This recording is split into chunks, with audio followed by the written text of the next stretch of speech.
I am Jasveen Kaur from Hyderabad.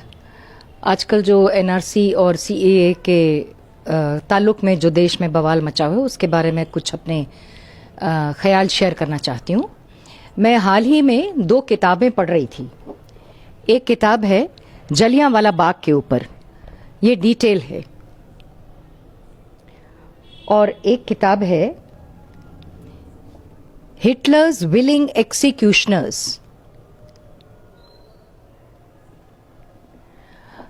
दोनों किताबें आज के हालात से बहुत ताल्लुक रखती हैं। बड़ी पैरेलल सिचुएशन है। जो जलियांवाला बाग का इंसिडेंट हुआ अप्रैल 1919 को, उस टाइम ऐसे ही हालात थे कि अंग्रेज सरकार ने राउलेट एक्ट लेके आए, जिसके तहत उनके पास बहुत पावर्स थे। किसी को भी उठा के किसी को मारपीट कर सकते थे, जेल कर सकते थे, वायलेंस कर सकते थे पब्लिक में। और उसका रीजन ये था कि पूरे देश में बहुत एक नॉन कोऑपरेशन और बड़ा रिबेलियन और हड़तालें हो रही थी। तो उसको कंट्रोल करने के लिए ये लोग ये लाए और जलियांवाला बाग का हादसा हुआ, जो आप लोग सब जानते हैं। उसमें सबसे बड़ी, जब जनरल डायर की इंटरव्यू हुई तो सबसे बड़ी जो सवाल पूछा गया कि आपने गलत किया क्या, तो जनरल डायर नहीं माने, कहते नहीं मैंने बहुत अच्छा किया ब्रिटानिया के एम्पायर के लिए, क्योंकि ये लोग एम्पायर को डिसलॉयल थे। और खतरा इस बात का था कि बैसाखी के मेले में हिंदू, मुस्लिम और सिख सब इकट्ठे शरीक हुए थे।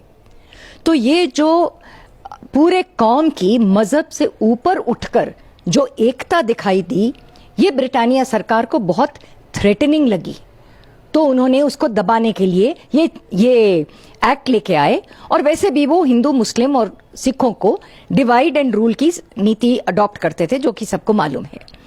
तो एक यही बात आजकल भी हो रही है हमारे देश में कि ये जो सीएए और एनआरसी का जो डिबेट चल रही है, ये सब इस मुद्दे पे सब लोग जो हैं, Muslim and non Muslims and Dalits and Christians and Parsis, even the people जो इनको इंक्लूड किया गया है, वो सब मिलके एकजुट होल के इसको रेजिस्ट कर रहे हैं।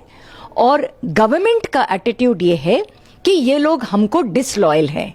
मतलब बीजेपी की सरकार समझती है कि वो देश है और ये लोग देश से डिसलॉयल हो रहे हैं, इसलिए उनको तमाम एंटी नेशनल, ये वो, अर्बन नक्सल्स, तमाम चीजों से उनको बदनाम किया जाता है। लेकिन इसका लेसन ये है कि जब इंसानियत का मुद्दा आता है तो सब लोग मजहब से ऊपर उठ जाते हैं। और वही एकता है जिससे जो पावर्स हैं, जिनको अब तो वो खुद ही मानेंगे कि वो इलीगल पावर हैं, क्योंकि उनको जिसने वोट दिए वो तो यहाँ के, हो सकता है कि यहाँ के सिटीजन ही ना हो। तो मजहब से उठकर जब लोग इकट्ठे होते हैं तो ये पावर्स को बहुत थ्रेट फीलिंग होती है। दूसरी बात है हिटलर की किताब का। हिटलर की किताब में भी यही लेसन है कि जिन लोगों ने जूस पे अत्याचार किया था, वो लोग भी बड़े अच्छे क्रिश्चियन थे, ईसाई थे। और ईसाई धर्म में भी बोला जाता है हर इंसान को मोहब्बत करो, प्यार करो, हम अच्छी अच्छी बातें करो, सब कुछ लिखा होता है। लेकिन वो मजहबी होने के कारण और मजहब में अच्छी बातें लिखने के बावजूद उन्होंने ऐसी घिनौनी और गैर इंसानी हरकतें करी। ये आम इंसान थे। यही बात अब हम लोग भी, हमारी आवाम भी इस ट्रैप में फंस रही है। तो हमको अगर मजहब से ऊपर इंसानियत की बात करनी है तो हमको ये जो हिंदू, मुस्लिम और बाकी धर्मों में और कास्ट में जो डिविसिव स्ट्रैटेजी है, इसके ऊपर उठना है। अब आते हैं हाल ही में इनके जो प्रवक्ता हैं, मुख्य प्रवक्ता हैं आरएसएस के, श्री मोहन भागवत, हाल ही में हैदराबाद आए थे और बहुत अच्छी अच्छी बातें कही। हम तो सब, एक तो थोड़ी सी मेरे को बहुत ऑब्जेक्शन है, कहा कि सारे इंडियंस हिंदू हैं। मैं पूछना चाहती हूं कि किसने उनको हक दिया कि मेरे बारे में वो बोलें कि मैं कौन हूं। हिंदू अगर उनको बोलना है तो आरएसएस वालों को बोले, आरएसएस के वो मुख्य प्रधान हैं, उनके बारे में जो बोलना है बोलना है। पर उनकी जरूरत कैसे हुई कि 130 करोड़ इंडियंस के बिहाफ पे ये बोलें कि सब हिंदू हैं। आप उल्टा बोलिए ना कि सब हिंदू इंडियंस हैं। तो ये तो दिस इज वेरी ऑडेशियस। और ये बिल्कुल अपना धर्म जो है वो हमारे पे थोपना चाहते हैं। इसलिए नहीं कि मैं भी हिंदू हूं, लेकिन मेरे को इनसे सर्टिफिकेट नहीं चाहिए। ये कौन होते हैं मुझे अपनाने वाले? मैं सोचूंगी कि मैं इनको अपनाऊं या रिजेक्ट करूं, क्योंकि ये ब्रांड ऑफ हिंदुइज्म हमें बिल्कुल एक्सेप्टेबल नहीं है। और आप हिंदू हैं, मुसलमान हैं, जो भी हैं, आपका जाति मामला है। Who are you to speak on my behalf? This is utter nonsense. और फिर बोलते हैं हम तो सबको साथ लेके चलते हैं, सब धर्म को, सब जाति को, सबको, बड़ी प्यारी प्यारी बातें करी। आप एक तरफ ये बोलते हैं, एक तरफ आपका एजेंट यूपी में आदित्यनाथ चीफ मिनिस्टर, मैं उसको योगी नहीं कहूंगी, I will never make that blunder. He is not Yogi, he is ढोंगी, he is a culprit. He should be booked in the International Court of Justice for crimes against humanity. आप मुसलमानों के घर में घुस के इनोसेंट्स को आप उनको मार रहे हो, उनकी प्रॉपर्टी जब्त कर रहे हो, उनके ऊपर फाइन लगा रहे हो। Who the hell does he think he is? Is he not obliged to be operate under law and order as a chief minister? समझते क्या है? राजा हैं क्या वहां के? महाराजा हैं। इलेक्शंस में इलेक्ट हुए हैं और इलेक्शंस में जा भी सकते हैं, उनको धक्के मार के निकाल भी दिया जा सकता है। He is not a lifelong chief minister and he has to follow the, first of all he has to be under the law and order of the country, you know। और यहां पर सेंटर में जाएं तो हमारे प्रधानमंत्री और home minister जी बार बार झूठ पे झूठ बोले जा रहे हैं। कहते हैं डिटेंशन सेंटर नहीं है, और खुद ही डिटेंशन सेंटर की तस्वीरें हैं। किसी ने डिटेंशन सेंटर को जेब में नहीं रखा हुआ छुपा के, या बैंक के लॉकर में नहीं रखा हुआ। वो बिल्डिंग्स हैं, दे आर देयर, उनकी तस्वीरें हैं, दे आर कॉन्क्रीट रियलिटी। वहां पे 28 लोगों की मौत हो गई है। ये आपने पार्लियामेंट में बोला है, गवर्नमेंट के बीजेपी के प्रवक्ता ने पार्लियामेंट में बोला है। तो 28 लोगों की मौत हुई जो डिटेंशन सेंटर्स में। वो डिटेंशन सेंटर्स है ही नहीं, वो एग्जिस्ट ही नहीं करते, तो वो मौतें भी नहीं हुई क्या? तो आपने जो बोला था वो क्या था? सपना देख रहे थे या हमें सपना दिखा रहे थे? What is this nonsense? Is this the level of responsibility of a central government of a country of 130 crore people? I mean, this is shocking the way they are doing. And जो UP में जो ये लोग अत्याचार कर रहे हैं, everybody, Yogi Adityanath should be booked for crimes against humanity. At the rate he is going, he is targeting a particular religious community. And वो उनके मिनिस्टर जाते हैं तो इतनी घटिया लेवल के लोग हैं कि किसी की मौत हुई है, 3 मौतें हुई हैं। आप हिंदू के घर जाते हो और मुसलमानों के घर नहीं जाते टू कंडोलेंस एक्सप्रेस करने के लिए, और मुसलमानों को आपने डिक्लेयर कर दिया दंगाई है। और वो पुलिस क्या कर रही थी जिसकी दंगाई की पिक्चरें हैं, जिसमें तस्वीरें हैं, जो वीडियोस वायरल हो चुके हैं? वो प्रॉपर्टी को डिस्ट्रॉय कर रही थी, वो सीसीटीवी कैमरास को डिस्ट्रॉय कर रही थी। हिम्मत है, अगर बीजेपी में कोई कैरेक्टर है, हिम्मत है, तो take action against UP police, take action against Adityanath. लेकिन हम सवाल किससे कर रहे हैं? हम चोरों के सरदार से यही पूछ रहे हैं कि भाई चोरों को सजा दी जाए। ऐसा तो होगा नहीं। So there is only one way out. We have to collectively come together and protest. ये कोई मुस्लिम हिंदू का सवाल नहीं है, ये हम सबका सवाल है, हमारी कॉन्स्टिट्यूशन का सवाल है।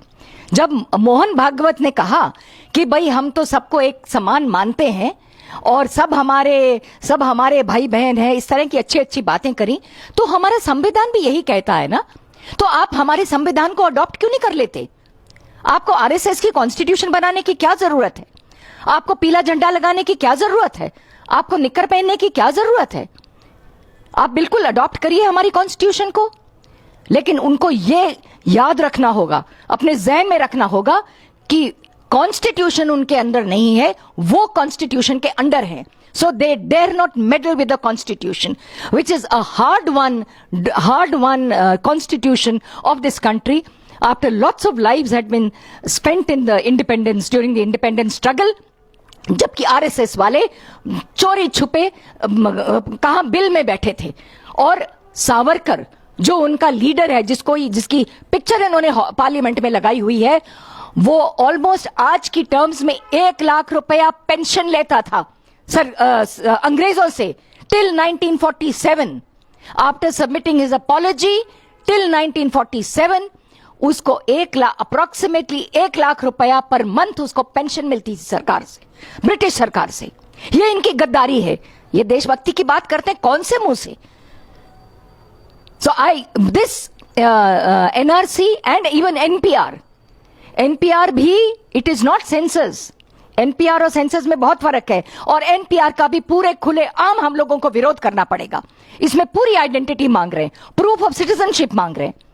आई हैव लिव्ड थ्रू 6 और 7 सेंसस। मेरे से तो आज तक किसी ने नहीं पूछा कि आप अपना पासपोर्ट दिखाइए, आप अपना कोई ID दिखाइए, कोई राशन कार्ड दिखाइए। सिर्फ इतना पूछा था आपके घर में कितने लोग हैं, कितने बच्चे, क्या उम्र है, क्या है, ये सब पूछा था। सो NPR इज नॉट सेंसस। ये धोखा दे रहे हैं पूरे देश को कि सेंसस तो पहले भी होता था, अब भी हो रहे हैं, अब बवाल क्यों मचा रहे हैं? ये चालाकी है, और इस चालाकी का आप शिकार मत बनिए। And do not release your identity papers. क्या ये पूरे भारतवर्ष को मेजॉरिटी, अगर बीजेपी की 33% आई है, तो 63% को क्या ये लोग नॉन सिटीजन डिक्लेयर कर देंगे अगर हम नहीं देंगे अपने पेपर्स? तो so this is absolutely sacrilege, and we should continue the protest and carry out another non-cooperation movement. फिर ये सवाल उठता है जी ये तो लीगल है, ये तो एक्ट बन गया, पार्लियामेंट में पास होया। आपको मालूम है कि जब हम अंग्रेजों की सरकार के अंडर थे, तो पूरी Indian freedom struggle was illegal. जो वियतनाम में अमेरिका को भगाया, तो वियतनामीज लोगों की struggle was illegal. So fight for human rights is always illegal according to the powers that be. लेकिन एक कौन सी लीगैलिटी की बात कर रहे हैं? A political sanction to murder people, to discriminate on religious grounds, to harass people, to put them in detention centers. Even Hitler was a legal person who did everything legally. But was the Holocaust justified? This is leading to a Holocaust. It will happen against Muslims to begin with, then it will happen against anybody who opposes them. People like me and you, I'm not a Muslim. But so what? They will even do it to me, they will do it to every Dalit, they will do it to every liberal Hindu. ये लोग हिंदुओं को भी मारेंगे जो भी इनको oppose करते हैं। गोगोई इज नॉट अ मुस्लिम, उसको क्यों जेल में डाला हुआ है? भीमा कोरेगांव के लोगों में कोई मुसलमान नहीं है, उनको क्यों जेल में डाला हुआ है? आज तक एक कन्विंसिंग चार्जशीट नहीं दी उनके खिलाफ। तो ये सब चाल है, इस सरकार की चाल है अपना पावर कंसोलिडेट करने की and hand over our resources to the corporate sector. ये लोग बिल्कुल किसी आम आदमी की के जो मसाइल हैं, जो एम्प्लॉयमेंट है, जो सिक्योरिटी है, जो पानी का मुद्दा है, जो एजुकेशन का मुद्दा है, उस पे ये लोग बात ही नहीं कर रहे। ये लोग हवाई मुद्दों में पूरी आवाम को उलझाना चाहते हैं and they are wasting the political energy of this country. And I strongly, मेरा ये पैगाम है कि this struggle against non-cooperation with such a discriminatory bill which is violative of the spirit of the Constitution, the letter and the spirit of the Constitution, even Parliament is not allowed, is not mandated to violate the Constitution. And they are saying go to Supreme Court. Supreme Court का हालत तो हमने पहले ही देख लिया है। कहाँ एक प्रोटेस्ट करने के लिए जब habeas corpus फाइल किया, the next day when Jamia students were being harassed, हमको सुनना पड़ता है कि I will take up your petition only if there is no protest. Can the Supreme Court guarantee justice to each and every citizen of this country? How many cases of injustice have been there when people have not got justice?